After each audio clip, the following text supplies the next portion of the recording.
Coming up on WUFT Midday, Trump and Zelensky's clash in the Oval Office leaves uncertainty. We break down the aftermath of the meeting. Plus, we recap the 97th Academy Awards, better known as the Oscars. And we'll give you the latest actions by DOJ, which may be putting travelers at risk. WUFT Midday starts right now.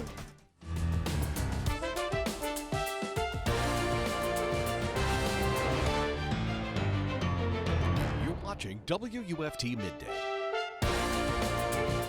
Welcome to WUFT Midday. I'm Madison Ginsburg. And I'm Krystal Felix. Now to the latest on the disastrous Oval Office meeting Friday between President Trump and Ukraine's President Volodymyr Zelensky. As NBC's Alice Barr reports, negotiations between the U.S. and Ukraine are on hold for now, with Zelensky spending the weekend with European leaders and Trump at his home in Florida. What's your message to Donald Trump? This morning, the U.S. and Ukraine navigating a diplomatic detour, with Ukrainian President Volodymyr Zelensky spending the weekend shoring up European alliances after Friday's Oval Office shouting match. You're not in a good position. You don't have the cards right now. With us, you start having cards. Right? Zelensky was asked to leave the White House without signing an agreement to share Ukraine's critical minerals with the U.S., seen as a first step toward a peace deal with Russian President Vladimir Putin. President Trump posting overnight in part the U.S. should spend less time worrying about Putin and more time worrying about gangs, drug lords, and murderers entering our country. Friday's meeting devolved when President Zelensky insisted his country needs security guarantees to prevent Putin from invading again. Secretary of State Marco Rubio adamant Russia has to negotiate before there's any peace to secure. But the question now is, can we get them to a table to negotiate? That's our goal. Don't do anything to disrupt that. Zelensky said Sunday he's still willing to sign the mineral deal and believes he can salvage his relationship with the U.S., even as European allies vowed to step up. We've agreed that the UK, France and others will work with Ukraine on a plan to stop the fighting. That as Democrats slammed the Trump administration's Ukraine approach. The White House has become an arm of the Kremlin. And protests broke out from Vermont, where Vice President Vance was on a family ski trip, to Seattle, where this Ukrainian voiced her people's fears. I'm terrified. I'm trying to hold my tears right now, but it's not that easy. No easy path to peace. In Washington, Alice Barr, NBC News. Hollywood's most glamorous night saw a small budget film come away with Oscar's biggest prizes. Honora. A gritty comedy about an erotic dancer's marriage to the son of a Russian oligarch dominated Sunday's Academy Awards Best Picture among its 5 wins. I want to thank the Academy for recognizing a truly independent film. The film also brought individual honors to Sean Baker for directing, editing, and original screenplay. Mikey Madison. While the film's star scored a mild upset in winning Best Actress. This is a dream come true. I'm probably going to wake up tomorrow. Best Actor went to the star of The Brutalist, Adrian Brody. His win 22 years ago made him even more appreciative. It can all go away. And I think what makes this night most special is the awareness of that. In the supporting categories, an emotional Zoe Saldana saluted her family after winning for Emilia Perez. Everything brave, outrageous, and good that I've ever done in my life is because of you. And Kieran Culkin's win for A Real Pain could mean 2 more kids for him and his wife, Jazz. She said, "I will give you 4 when you win an Oscar." The night also included a lengthy standing ovation for LA firefighters, while Morgan Freeman supplied a poignant moment honoring the work of Gene Hackman. He won the hearts of film lovers all over the world. A love shared for Sunday's Oscar winners. Jennifer Bjorklund, NBC News, Los Angeles. A TSA employee is speaking out, saying the actions being taken by DOJ are putting travelers at risk. This is just part of it. It's part of the reduction of government. If you don't comply to what we need, then you're gone.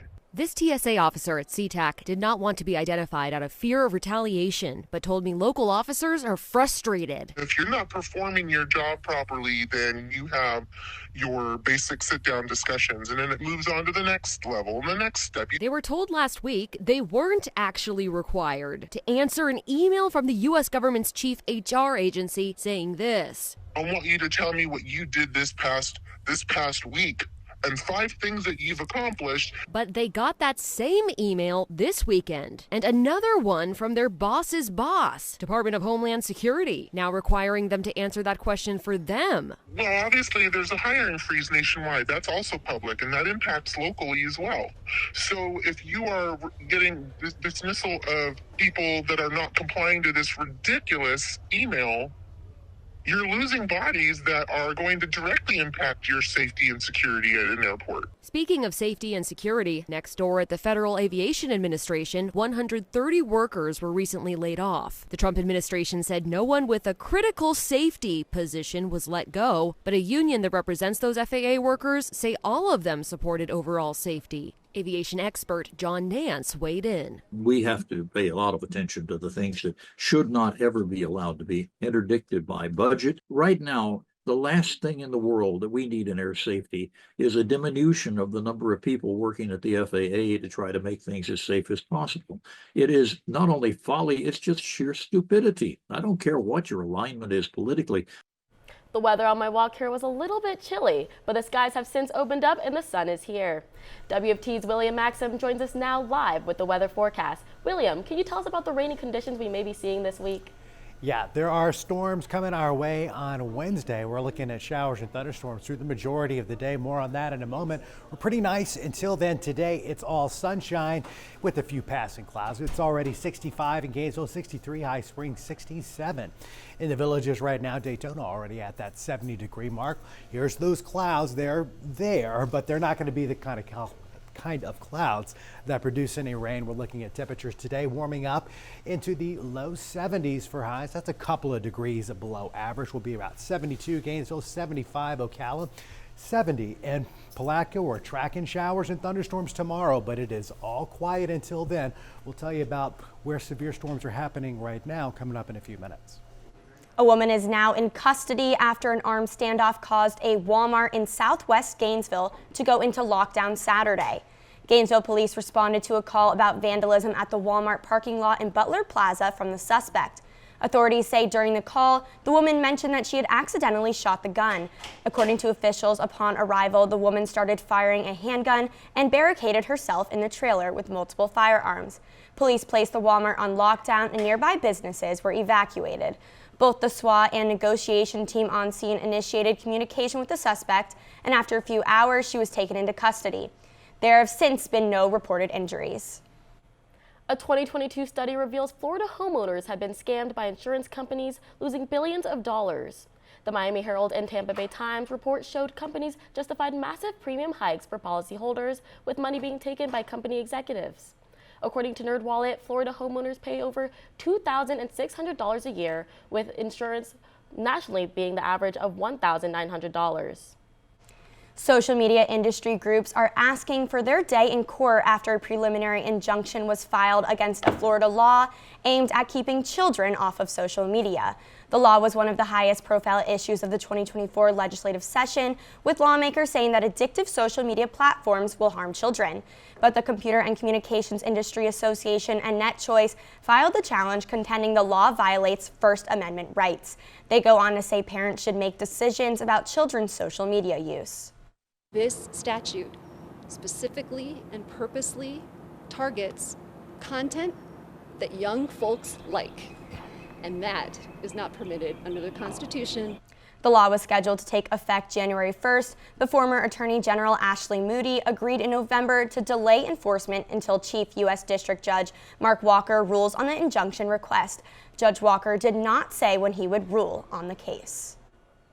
Florida is the epicenter for horse meat market in the United States, and this crime is happening right in our backyard in Ocala. Horse meat demand is higher in South Florida, but is spreading farther north in the state.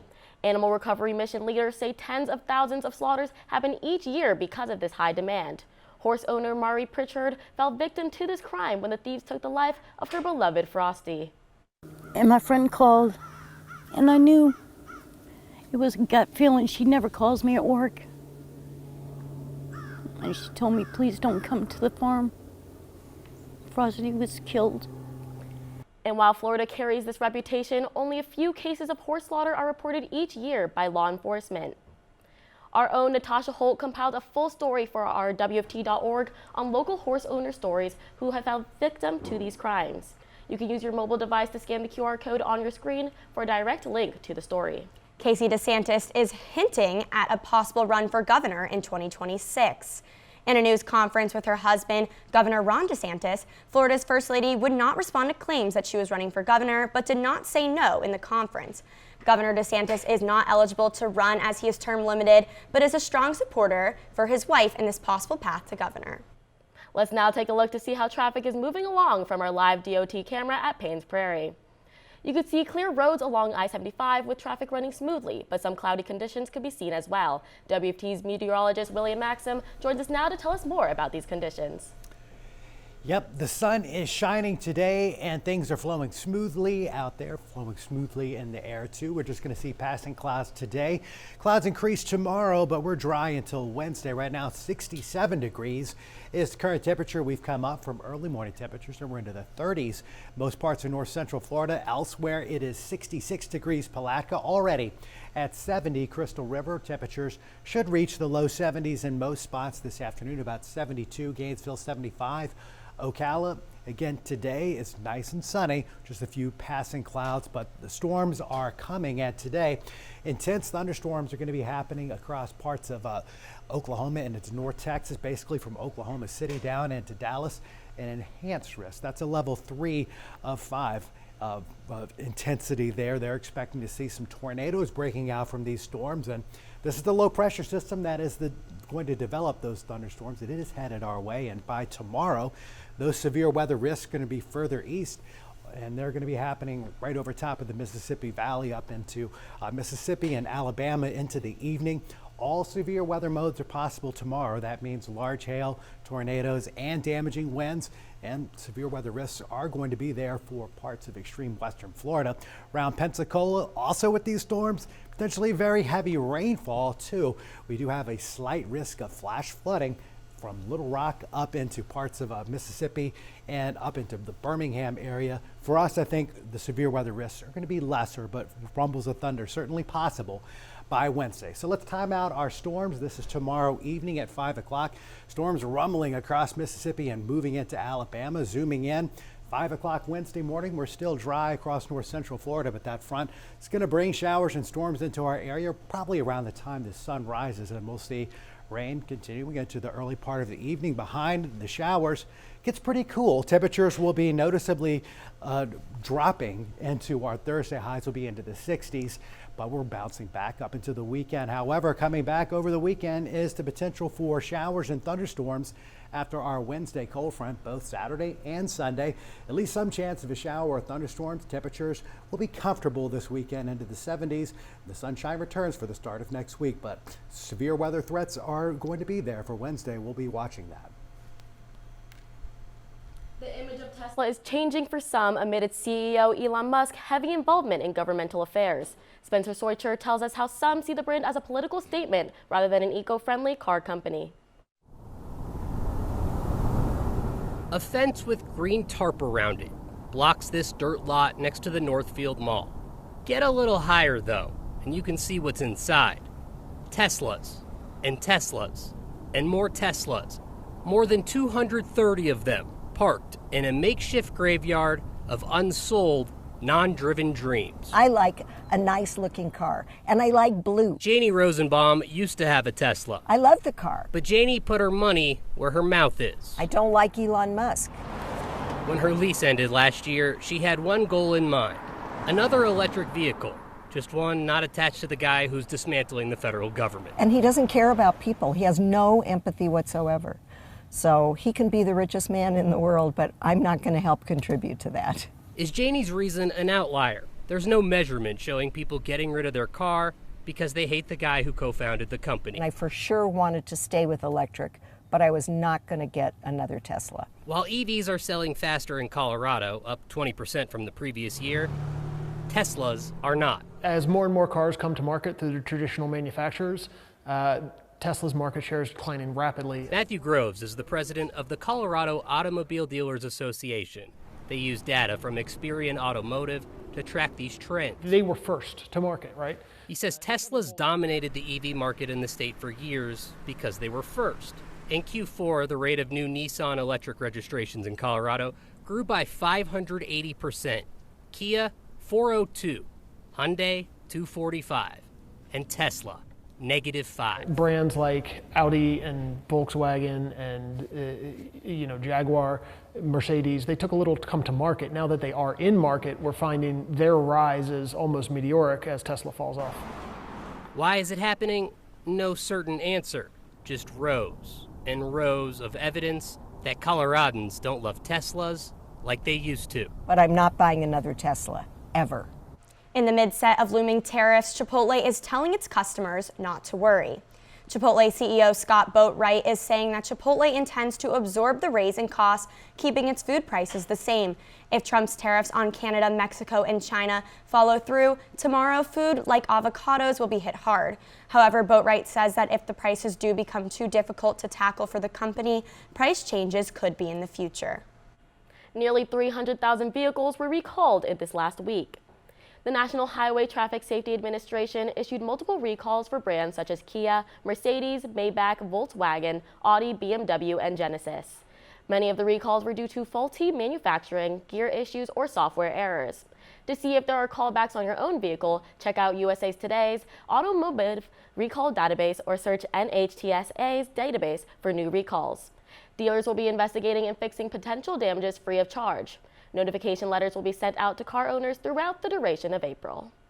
Citigroup made a costly error before reversing a major transaction. The bank accidentally credited a customer's account with $81 trillion instead of $280, but it quickly reversed the transaction. CBS News reports this happened last April when two employees initially overlooked the massive transfer. Another employee, however, caught it 90 minutes after the payment was processed. Citi says a payment that size could not have actually been executed and would have been stopped before any funds left the bank.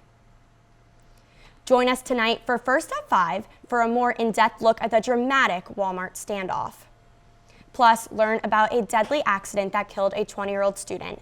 And join us live as we go ahead and broadcast the candlelight vigil in their honor. Before we go, one last check on the weather.